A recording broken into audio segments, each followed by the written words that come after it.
good evening, everyone. I'm very happy to meet you all online.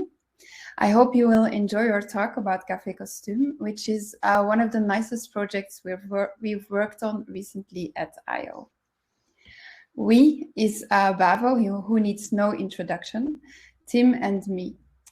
Tim is UX designer and I'm UI UX designer. A wild guess, I think most of you know Café Costume. If you don't, they're a Belgian brand founded in Antwerp in 2006. And it's the place to be to buy a suit. When you go into their store, they'll take the time to get to know you and find out what inspires you. And you can be sure that you'll walk out with a costume that tells your story.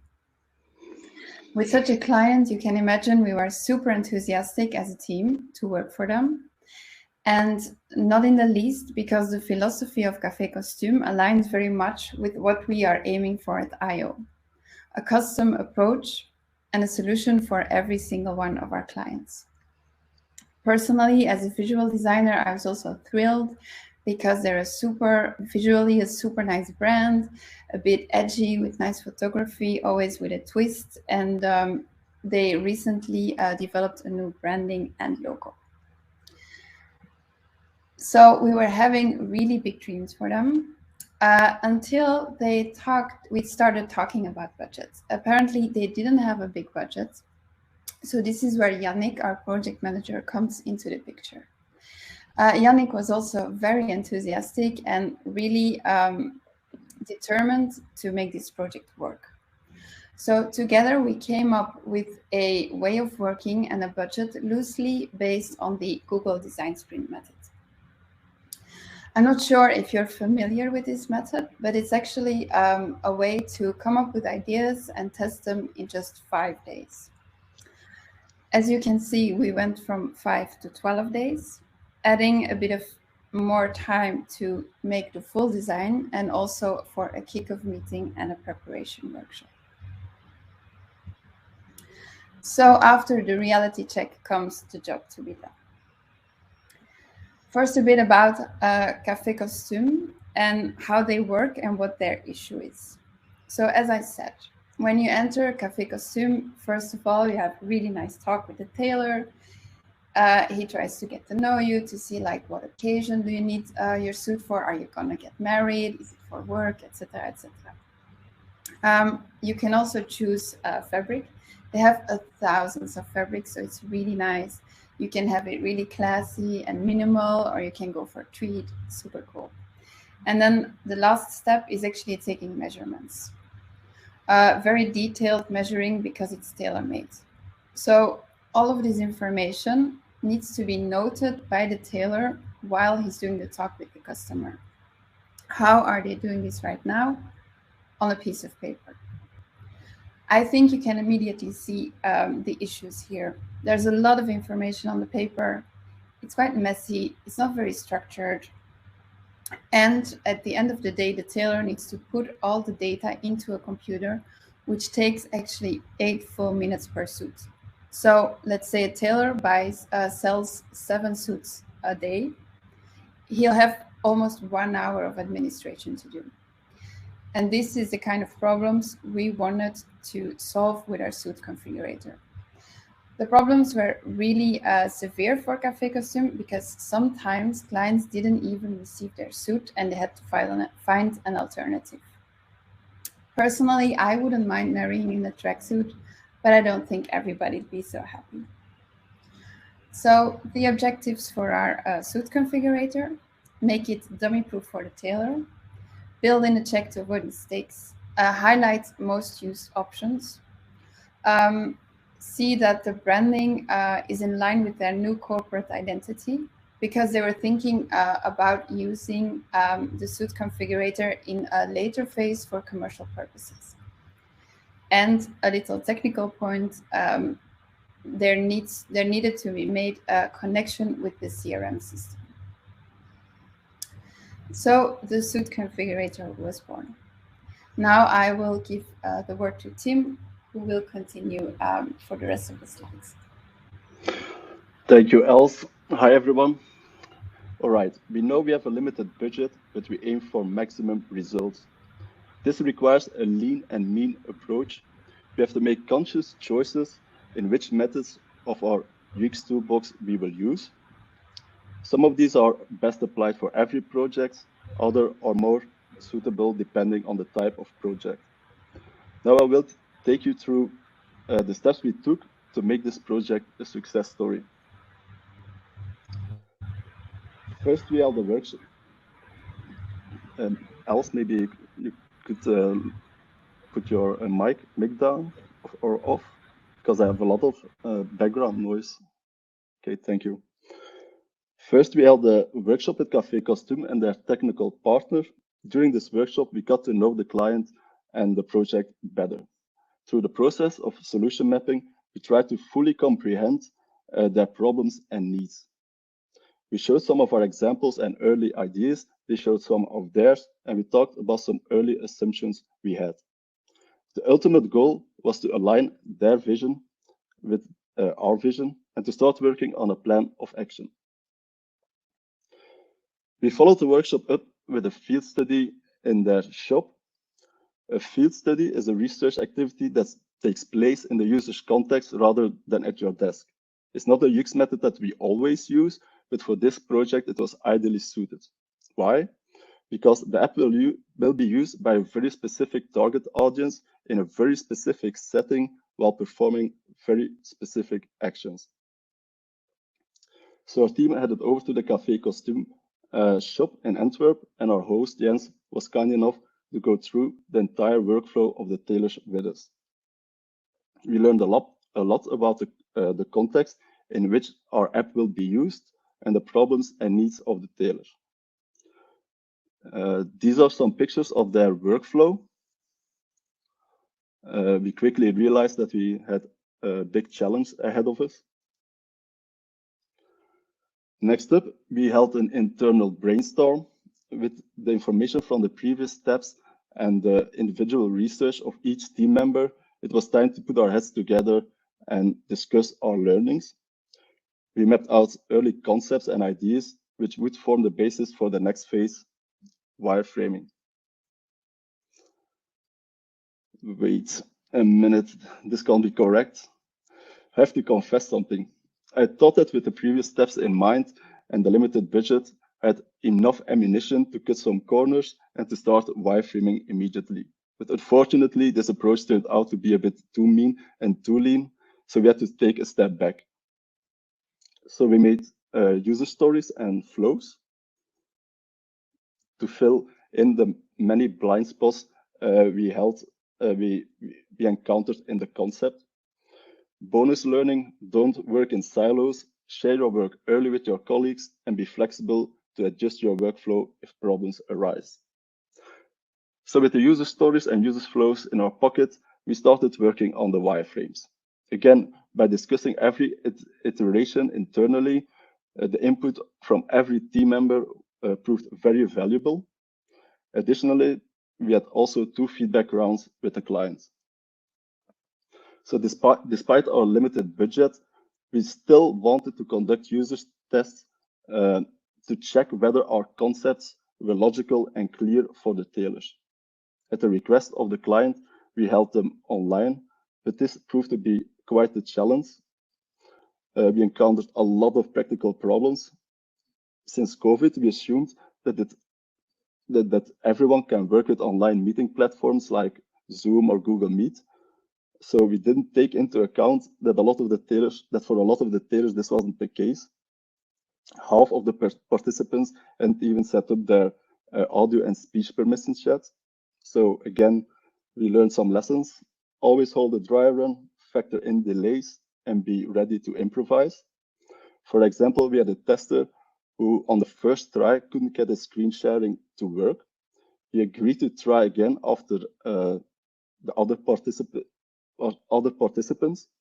but also on the second try, he couldn't get it to work. But I could sense that he was really eager to give feedback and to do the test. So we let him do the test without seeing what he was doing, just listening to him. But well, it turned out that we probably got the most insights, most valuable insights from this guy of the entire group. So despite the practical difficulties, we received confirmation that we were on the right track. The tailors were very excited with what they saw and could complete their tasks with ease. There were a few minor issues, but nothing major. So with the latest tweaks, based on the results of the users test, we were able to finalize the wireframes. And last but not least, UI design. As the wireframes were quite detailed, all we had to do was some reskinning and to make them fit the new Café Costume brand. We mostly focused on good typesetting and finding a legible font. Let me show you some screens. So this is the main screen. It's not really clear image, but I will go through it with you. So the main screen is where the tailor selects all the options for the costume. On the left, you can see the clickable circles. You can see clickable circles. These values are applicable for every piece of the costume. It's also the starting place for a lot of the tailors. So we give them a prominent place and they are highly visible and easily to reach. In the center, you can see an image of the suit vest. Above the image, the tailor can select the other pieces of the suit, like a gilet, optional gilet, and a pantalon. On the right, we have a scrollable list of all available options divided in categories. Additionally, by clicking on the buttons above, on top of the image, the tailor can quickly call up the available options for a certain category. So we wanted to have every possible action accessible from the start to achieve maximum flexibility for the tailors, but still keep it clean and clear. Measurements are available via a button and are a slide in panel shows that they can adjust every option regarding the sizes. On the following screens, we have the confirmation screen and the review steps. So with that, it's time to give the floor back to you, Els. Okay, so we are almost at the end of our talk, so I think it's nice to give you a conclusion. As Tim said before, choosing the most appropriate methods out of the UX toolbox to deliver a design tailored to the user and keep the budget in check is one of the most important things. Like, for example, for us, the field research was very useful. If not, we would have never understood how difficult it actually is for a tailor to talk to the customer and at the same time note all of the practicalities and make no mistakes. Then always have the bigger picture in mind.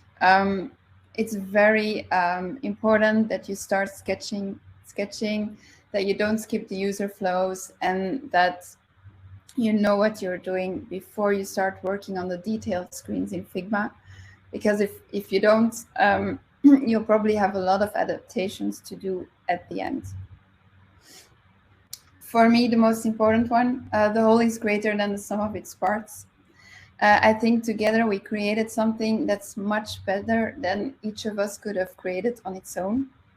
So it's important to support each other, to communicate well and often, and to overcome misunderstandings and difficulties. For example, at a certain moment, Tim and I were working back to back.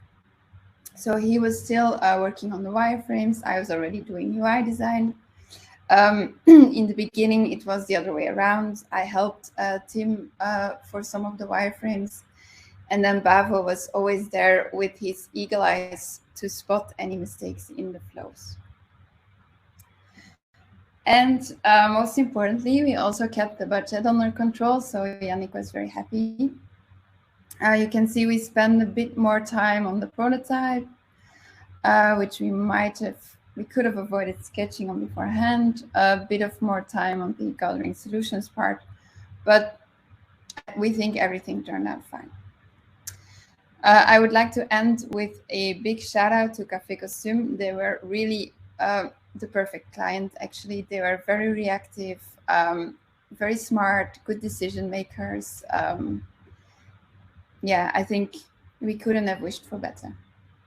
So thank you all for listening. And if you have any questions, feel free to ask. Hey, yeah, that was a super fun project. I'm kind of jealous actually, and I love this kind of interface. Thank you for telling us all about it. You know, it's wild when you see interfaces like this because a lot of us, you know, we tend to focus on, or we work on projects around web forms and web shops and you know employee tools and things like that. You know, it's sometimes rare that we get to work on something so unique. And you never get to see things like this where it's like a zoom in on a suit and you know, so it's so tailored to their specific needs. It's very, very interesting. Must have been really fun to work on. Yeah, it was.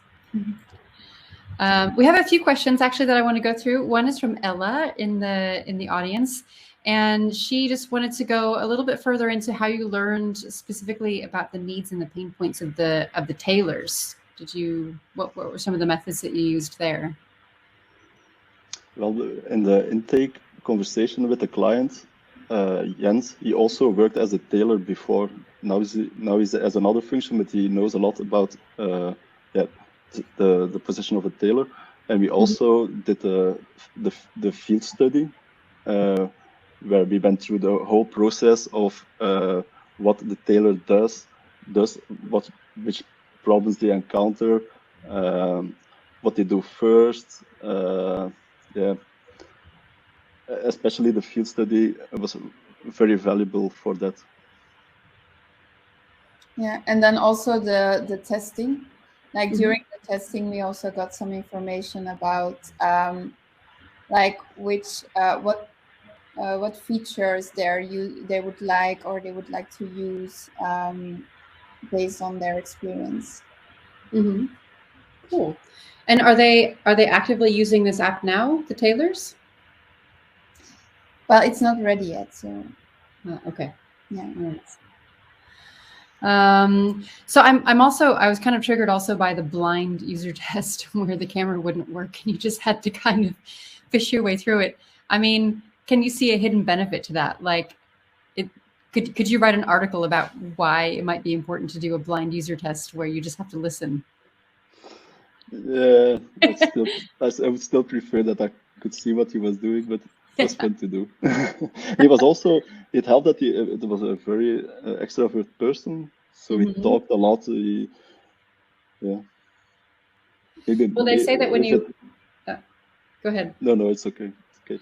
They say that when you're deprived of one sense, the others become more sensitive. So, you know, could be an assignment for some of you UX designers out there who are really interested in research. Like, deprive yourself of the sense and see what happens in the user test. Yeah, maybe you listen better when you can't see what they are doing. That you focus more on what they say.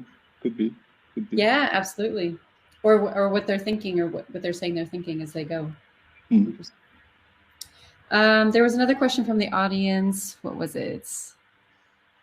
Do you typically user test using wireframes, and what made you decide to user test using wireframes in this case? It depends on the type of project, but mostly in the wireframe phase, we start testing. We might, on a final stage when the design is ready, do the final test to see if there are some things that we missed. But in the wireframe phase, yeah, you can adjust if needed, and also you could test earlier, of course. But we had a limited budget, so we thought that it was best that when you do it after the wireframe phase, you can make adjustments, but not too big ones, of course. But yeah, there was a lot of budget to do early testing after the sketching phase or the early concepting. That wasn't feasible. Yeah, and also because the client was the tailor, like he was having two roles, so he saw the project already in an earlier phase, so that was already some kind of testing, let's say. Okay, cool. And one last question: were there any technical limitations to the tools that you used? Because the screen seemed very, very custom. So there was sort of this, illustration of a suit with a lot of things tied to it. It seemed like a very custom application. First of all, were there any limitations? That's the first part of the question. And then second of all, when did you include the feasibility tests to kind of check that as you?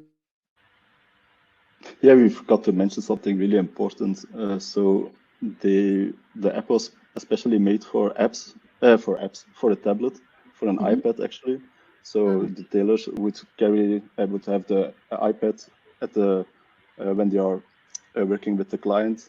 They have their iPad and can put their information on that. So you could access it probably via a web browser, also on a desktop app, but it was made especially designed especially for an iPad. Okay. Yeah, we didn't get any limitations from development for the visual part. They didn't. They were actually, we checked with them and they agreed with everything we did along the way. So. Okay, cool. Yeah, because it seems like such a custom application.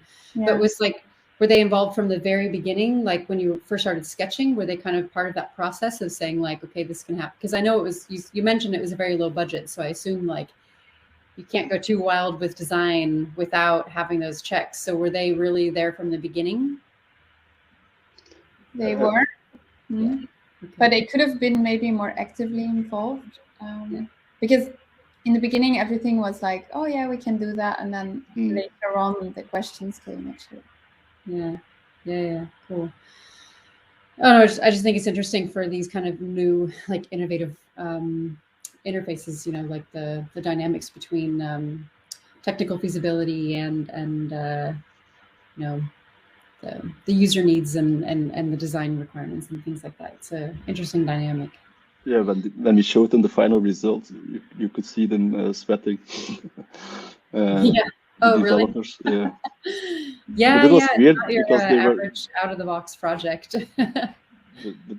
Yeah, I thought it was weird because they were in every meeting with the client. They were there to show they knew very early on where we were going with the design, and but when they finally realized, we have to develop this. Yeah. Yeah. Surprise. Cool. Well, this was a very cool case study. Thank you so much for bringing it to us. It was really nice to unpack it with you. And I'm sure it sounds like you guys had a lot of fun designing it.